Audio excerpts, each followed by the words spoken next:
Hello guys, अहिले चाहिँ म मर्निङ वाकमा आउँदैछु। यो चाहिँ बिहानको मर्निङ वाक हो। यो चाहिँ मदिरा कलेज हो। यो चाहिँ म चाहिँ अहिले फाइनली रानीखाता आइसकेको छु। यो चाहिँ देख्नुहुन्छ तपाईले, यो चाहिँ माछा पाल्ने पोखरी हो। देख्नुहुन्छ कलेजहरु पनि एकदम राम्रो बनेको छ। चालु चाहिँ भइसकेको छैन अहिले यस्तै ओपनिङ यसै बनिसकेको छ। अब ओपनिङ चाहिँ अहिले भएको छैन, लाग्छ होला 1 साल 2 साल जस्तो लाग्छ होला ओपनिङ हुनु। तपाईहरु पनि पढ्नु सक्नुहुन्छ भने चाहिँ यो कलेजमा आउनु सक्नुहुन्छ। यस्तै छ। यति बिहानको साझारी बेला हो। यो चाहिँ तपाईले देख्न सक्नुहुन्छ। अब बिस्तारै यहाँ भुरखोला आउँदैछ रानीखाताको ब्रिजहरु चाहिँ यही हो।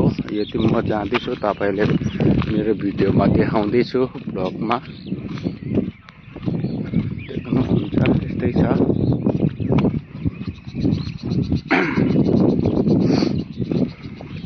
यहाँ चाहिँ यस्तै अब घरहरु छ, क्याम्पहरु बनाएको होला यही अब काम गर्नेहरु।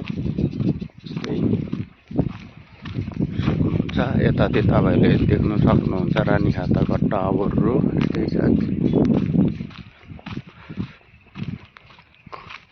यो चाहिँ कलेजको वालहरु हो, सक्नुहुन्छ।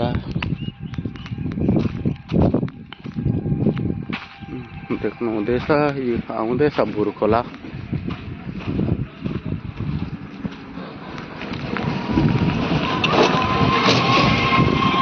टोटो कुदिरहेको छ।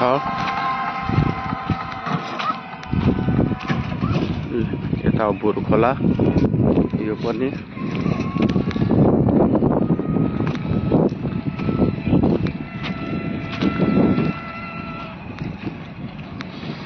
यति भुरखोला हो रानीखाताको चालु भएको।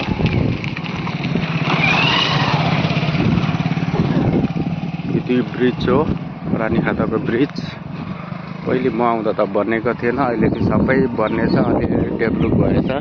यति भुरखोला देख्न सक्नुहुन्छ। ल यति नै मैले राखे गाइसहरु।